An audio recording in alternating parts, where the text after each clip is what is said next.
Thaís Tormin Porto Arantes. Eu sou de Araguari. Sou de família de ferroviário. Meu avô, ele veio, vô Celso, avô materno, ele é da Espanha e veio e desceu no Porto de Santos. Em Santos, ele acabou chegando em Campinas e ali ele foi trabalhar na Mujana. Casou-se lá em Campinas e veio com a própria ferrovia trazendo os trilhos que vinham para, na época, iam chegar até Uberaba. Nesse caminho, ele recebeu a proposta de vir para Araguari. Então, ele trouxe a família e se instalou em Araguari. Isso era porque estava abrindo o caminho do transporte ferroviário para fazer a ligação com Goiás. Então, Araguari se tornou um entroncamento. A Mujana teve aqui em Araguari o seu ponto final e a Estrada de Ferro Goiás vai construir a sua sede e acabar a construção da linha até o estado de Goiás. Isso facilitaria, né, o transporte de mercadorias e de pessoas. Então, todo o escoamento de produtos de Goiás passaria por aqui e seguiria pela Mujana. E o contrário, porque precisaria que tivesse vindo industrializado, viria também pelo sentido contrário. Então, eu começo com o meu avô. Depois que ele se instalou aqui em Araguari, ele recebe uma proposta também e da Mujana ele passa a ser funcionário da Estrada de Ferro Goiás, onde aposentou. O meu pai é de Estrela do Sul, veio criança para Araguari e na época aqui a Estrada de Ferro Goiás oferecia empregos. Era uma grande fonte, né, de trabalho. E ele veio muito menino trabalhando aqui. Então ele entregava correspondências na rua, de calça curta. O menino antigamente usava calça curta. E como estava expandindo, crescendo, eles precisavam de alguém para o telégrafo. E aí ele ficou poucos dias entregando, ele já veio trabalhar aqui na própria estação, aprendendo o ofício. Aqui tinha na frente do prédio aqui as oficinas, não é na frente, não é? As oficinas foram construídas aqui atrás. Por quê? Como era sede, tudo que se faria de conserto, de manutenção, a parte mesmo burocrática, era em Araguari. Então foi construído pouco a pouco, lógico, um grande complexo. A estação, que é onde nós estamos, que é a estação de passageiros, ao lado o armazém de cargas e as oficinas, que é um complexo enorme. Tinha também o hospital ferroviário e as duas escolas profissionalizantes. A profissional masculina e a ETEF, que ficava fora do complexo, que era de educação feminina. E ainda tinha, fazendo parte disso, a cooperativa dos funcionários. Então, isso foi feito gradativo. Lá, então, voltando à história do meu pai, precisou de alguém para ser chefe de estação numa pequena localidade. E eles falaram que seria meu pai. Aí foram indagando, ele é muito novo. Não, mas ele dá conta. Então chamaram, pediram para ele fazer uma calça comprida. Ele sempre contava isso, corre e faz uma calça comprida, que não dá para você ficar com calça curta. E assim ele começou na rede, né? Na Estrada de Ferro Goiás. E ele ficou com a parte de chefia também e continuou com as telecomunicações. E fez essa linha até Goiânia. Eu me lembro muito dele contar as histórias que ele ia no Buda. Ele seguia a linha para fazer a verificação das condições das linhas, né? E no início o Buda não tinha cobertura, tomava chuva, capa para poder cobrir. Depois o Buda passa a ter uma cobertura. Então aquela vida deles, né, do início e a manutenção da linha ferroviária, que ele ia até Catalão. Ele fazia esse percurso até Catalão. Com isso, na família, meu irmão mais velho também veio trabalhar na Estrada de Ferro Goiás, Augusto Gilberto, na mesma área do meu pai. E depois a minha irmã, Inês Denise, aí ela já veio como professora. Ela começou na Carmela Dutra, depois ela foi para a ETEF. E já adulta, casada, ela foi para Belo Horizonte, na mesma condição, né, trabalhando nas escolas. O Roberto é o outro irmão, ele estudou na escola profissional. E a escola profissional formava muito os filhos dos ferroviários. Eram muito bem formada, muito equipada, os próprios professores. E, logicamente, muitos deles acabaram trabalhando também na ferrovia. E o meu irmão foi um deles. Então, ele estudou na escola profissional e continuou na ferrovia. E depois eu. Então, eu fiz um concurso para a escola profissional, para a escola Carmela Dutra, que é a escola para os meninos. A gente falava primário, né? Hoje não é mais, mas as crianças. Então eu comecei a minha vida profissional, professora, lecionando na Carmela Dutra. Depois, com a extinção da rede ferroviária, que em toda a história a estrada de ferro passa a ser campada pela ferrovia, né? pela rede ferroviária federal, e depois a extinção da rede ferroviária, a Carmela Dutra também, como todos os outros, foi extinta também. Então, é a história de ferroviários. Era muito emocionante, nós gostávamos, né? Primeiro, a gente viveu, eu nasci, todos nós somos 7 irmãos, numa casa na Esplanada, que vê todo o movimento da estação, do pátio da estação, não é? O escritório do meu pai ficava no meio dos trilhos, aqui atrás no pátio. Então, esse ir e vir nosso era diário. Também, no final da esplanada, é a entrada do complexo das oficinas. Então, o movimento diário, a sirene chamando para o trabalho, a gente vivia isso.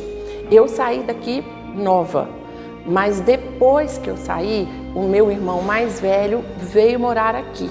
Então eu continuei frequentando, né? Os meus irmãos viveram mais tempo aqui e eu vinha ver o meu outro irmão que ficou. Então a gente sempre teve isso, né? Via as manobras, brincava nas areias que estavam dentro dos caminhões, via todo o movimento, ouvia todas as histórias. Meu pai teve que sair e passar a noite porque tinha de despachar o trem, né? Ele tinha de estar presente. Então, tudo isso. E aí vinham as viagens. Os ferroviários e filhos de ferroviários tinham passe, né? Então, eu lembro num período o passe era de 75%, em algumas ocasiões era passe integral. Então, a gente podia viajar. E então, tanto a passeio como a trabalho, era grande, né? O grande transporte de todo mundo. Era um movimento muito grande a estação. Quem não estava indo viajar ou estava chegando, vinha passear. Então aqui era sempre cheio, né? As pessoas vindo mesmo ver esse movimento. Chegavam as notícias, era por aqui, né? O que vinha de fora, o que estava acontecendo, era através do trem.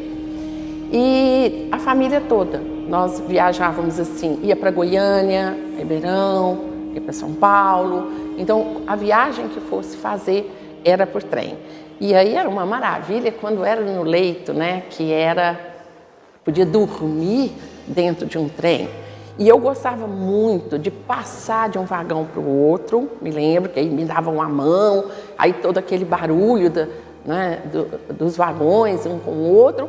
e ir pro vagão do refeitório, né, do restaurante. Aquilo era muito bom, a gente trazia pra gente um momento muito especial. E era assim, né? Aqui dentro mesmo da cidade, muitos alunos vieram das fazendas e das cidades menores estudar em Araguari, em função do próprio desenvolvimento que Araguari teve. Então nós tínhamos escolas muito boas, o Colégio Regina Passas e o Colégio Sagrado Coração de Jesus das Irmãs, era masculino, feminino também, né, que havia essa separação. E nisso, essas próprias alunas convidavam e nas férias ou em algum espaço ali que as irmãs queriam, então, faziam excursões com as internas, com as alunas, para alguma fazenda que ficasse numa cidade próxima. Então era comum, né? Era o piquenique que ia de trem até essa localidade para ir numa fazenda de uma interna e tal. Então é tudo isso, sabe? Fazia mesmo parte da vida de todo mundo. Estudei em Araguari, sempre. E eu fiz faculdade aqui, Faculdade de Filosofia, Ciências e Letras de Araguari. Hoje não existe, né? E fiz História. Sou apaixonada, eu falo que eu nasci para História e para professora. E trabalhei no magistério, na própria faculdade, aqui. Trabalhei em outros lugares, mas eu nunca deixei aqui. Eu comecei a trabalhar aqui em 76 e me aposentei como professora. Então, minha formação é de História. E sempre ligada à questão da ferrovia. Então, a gente queria contar esses casos. E nos meus cursos de pós-graduação, quando eu ia trabalhar, quando eu ia levantar algum tema, eu pensava assim, eu queria contar aquela outra história. Que outra história? A história que a minha mãe contava, né? A minha mãe, ela não era ferroviária, mas ela viveu intensamente, marido, pai e filhos, e ela viveu ali dentro do movimento. Então ela contava muita coisa e eu falava, eu queria contar essa outra história. E falei, bom, eu vou escrever o outro lado dos trilhos. O que as outras pessoas estão, que as mulheres principalmente falavam.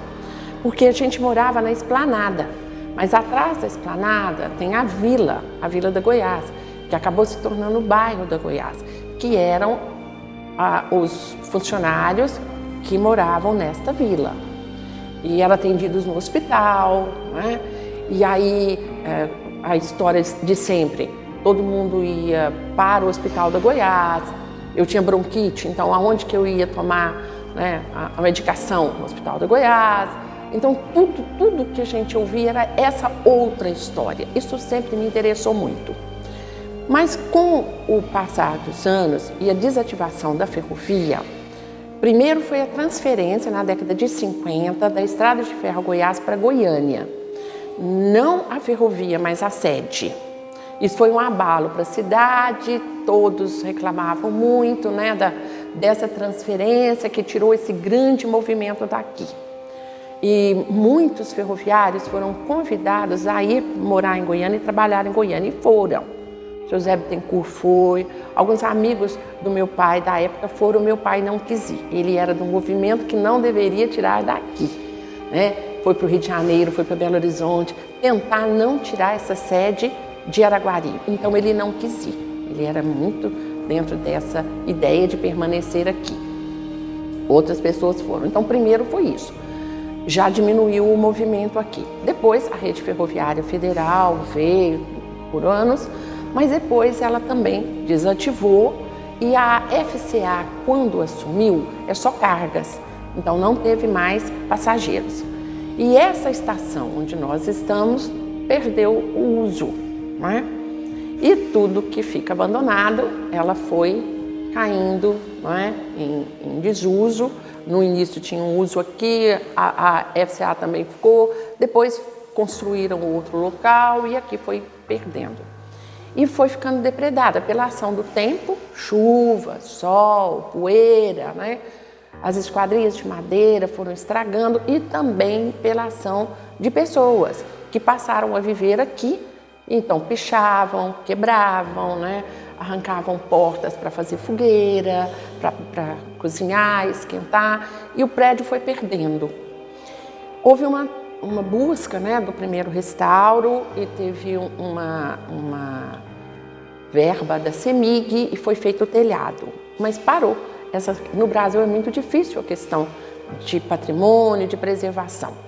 Tudo isso acontecendo, eu estava lecionando como história e vendo isso, mas eu não trabalhava na prefeitura.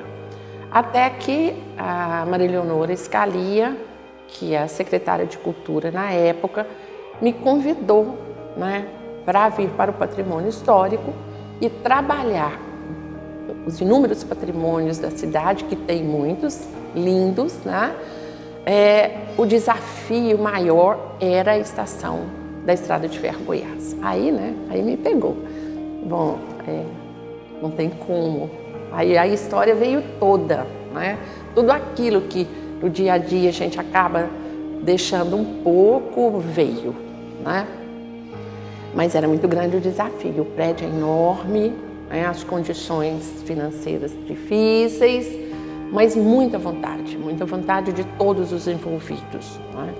E começamos um movimento para poder restaurar o prédio.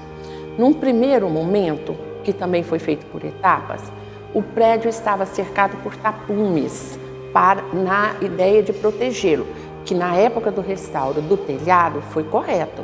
Lavaram as telhas e protegeram o prédio.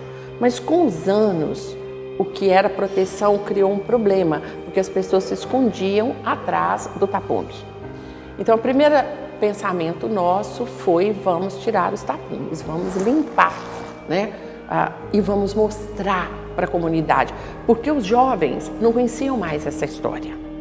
A história estava ficando, né?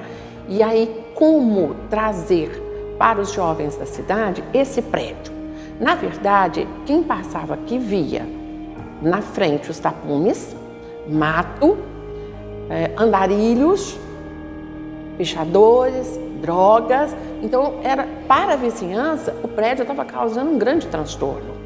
Como fazer isso de outra forma e trazer a população para essa história?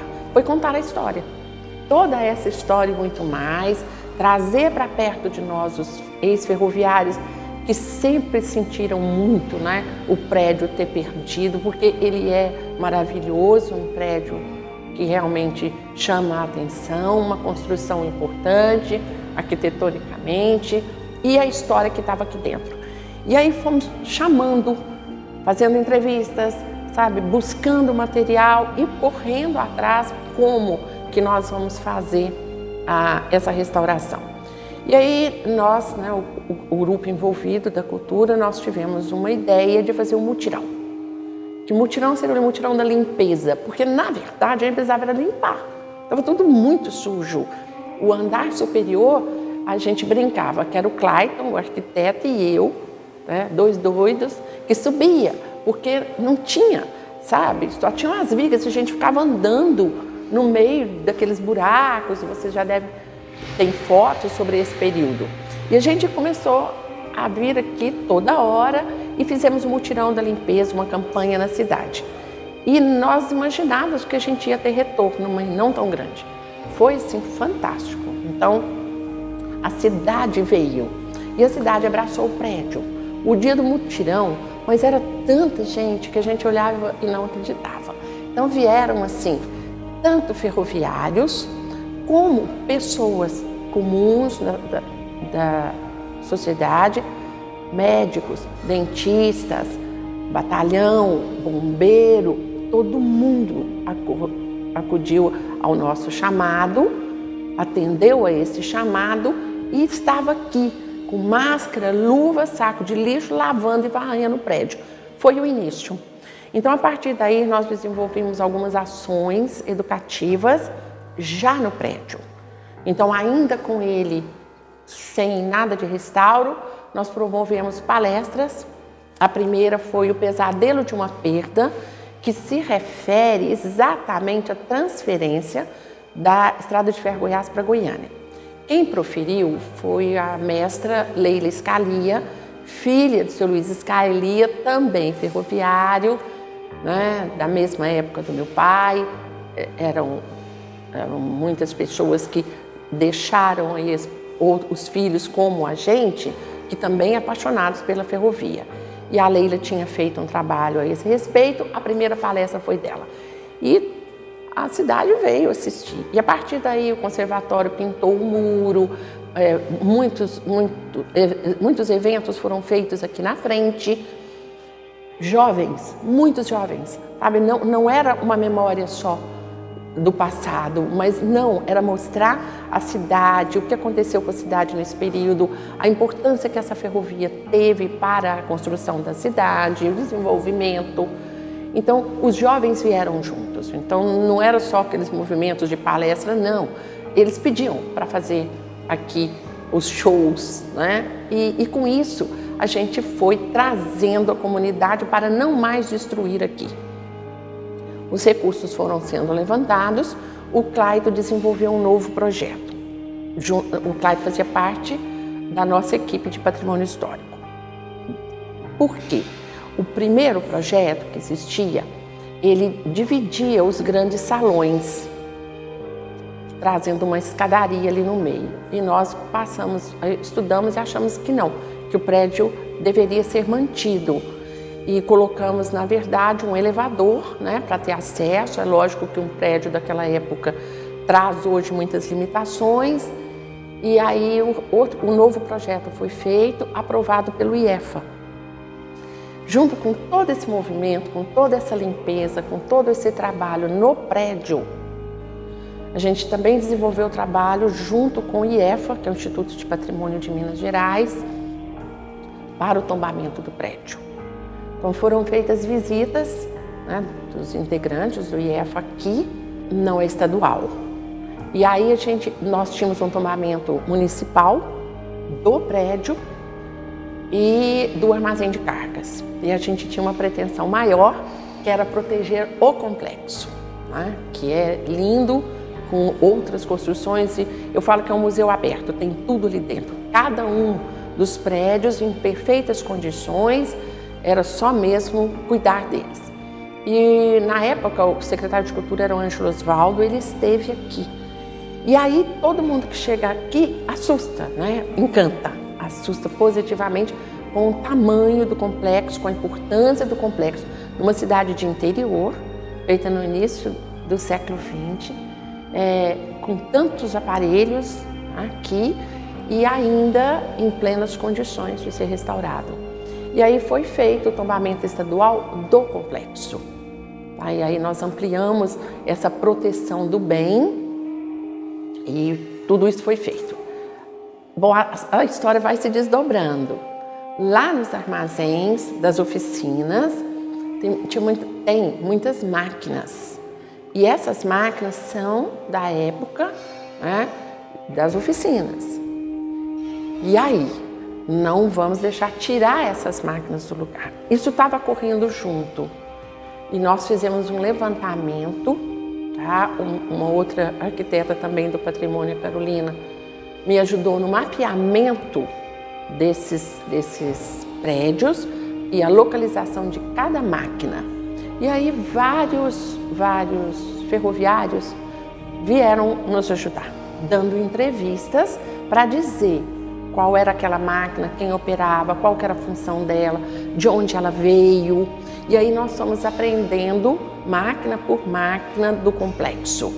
E fizemos então um inventário de todas essas máquinas. Nós temos ali máquinas muito importantes e temos ferramentas. E lá no meio nós tínhamos um vagão de madeira, esse vagão que está aí na foto. E esse vagão estava no pátio. Então nós também fizemos um trabalho, ele não foi restaurado, mas para que ele seja recuperado e se transforme também num testemunho dessa época, que era o vagão. Então isso tudo foi formando esse trabalho de patrimônio e aí a obra que ia começar. Então nós também decidimos que as esquadrias não sairiam daqui. Elas foram numeradas, amarradas uma a uma, retiradas do local.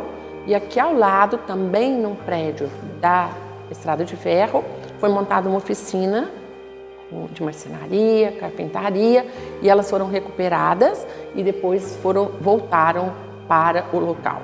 Então, algumas coisas precisaram ser substituídas, usando todo o respeito ao patrimônio, e todas essas esquadrias foram recuperadas dessa forma. E a restauração do prédio foi acontecendo, né? E cada vez mais a população se encantou, houve a inauguração com a criação do espaço do museu.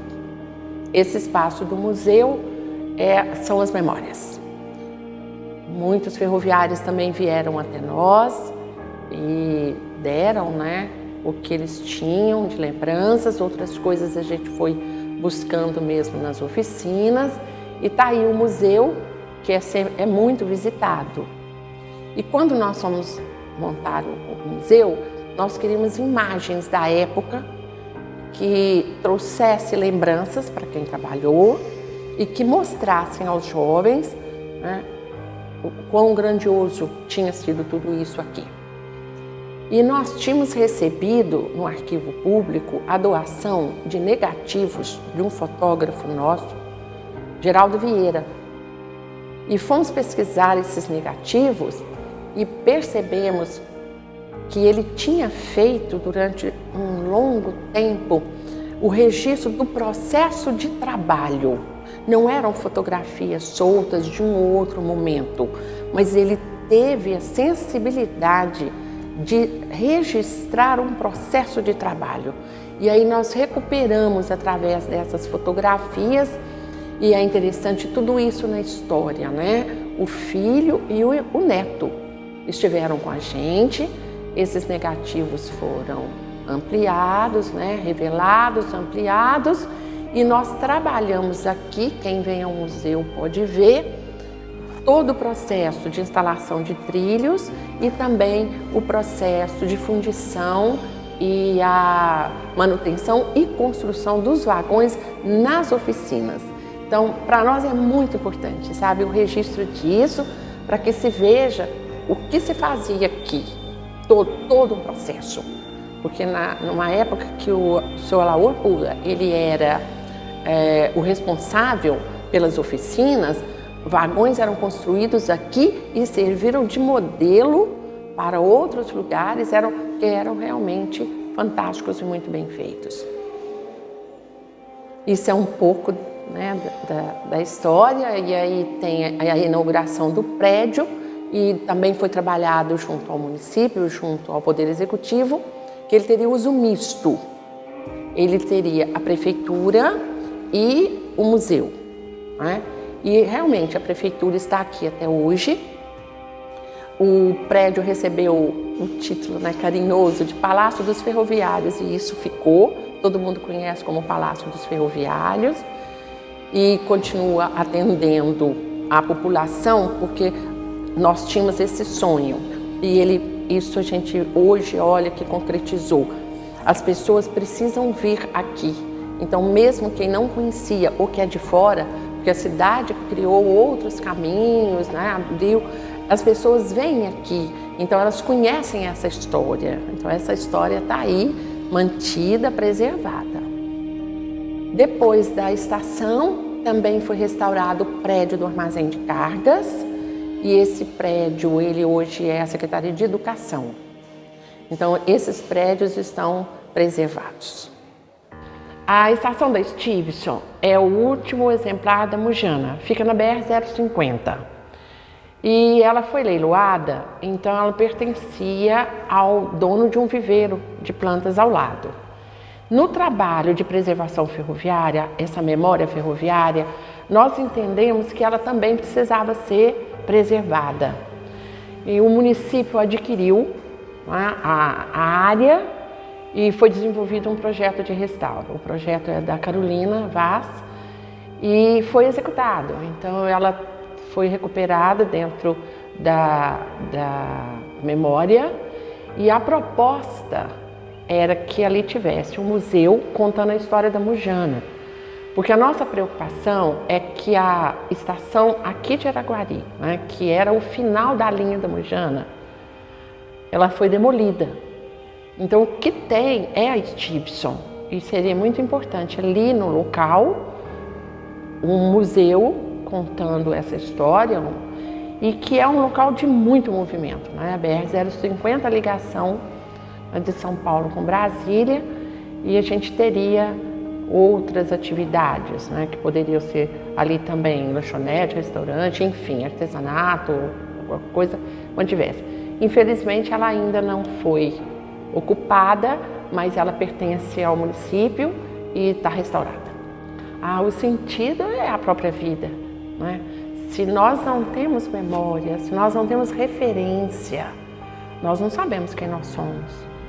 Então, lutar por tudo isso é a nossa história, é contar a nossa história outra vez para quem estiver chegando, muitas vezes para as novas gerações, porque ela não pode ficar só na lembrança nossa, dos nossos pais, dos nossos avós, né? Nós não podemos fazer isso, a gente tem que deixar. E a cidade e o país precisa conhecer essa história. Então, estar aqui no físico, não é? O ambiente físico, restaurar o prédio, recupera a arquitetura, mas também traz junto o que se viveu. Então tudo o que passou por aqui, todas as histórias, os embarques, o desembarque, o movimento, sabe? Tudo isso que estava aqui dentro, a retirada da estrada de ferro, tudo que envolve essas emoções todas também estão aqui.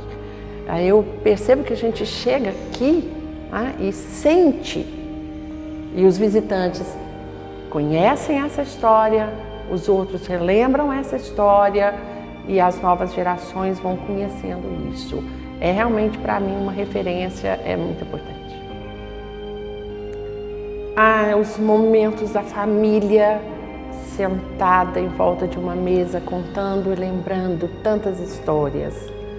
Nós somos criados assim, cada história, cada momento. Então, tudo isso que preservou também essa memória, preservou esses momentos, as lutas sempre, o trabalho, a dedicação.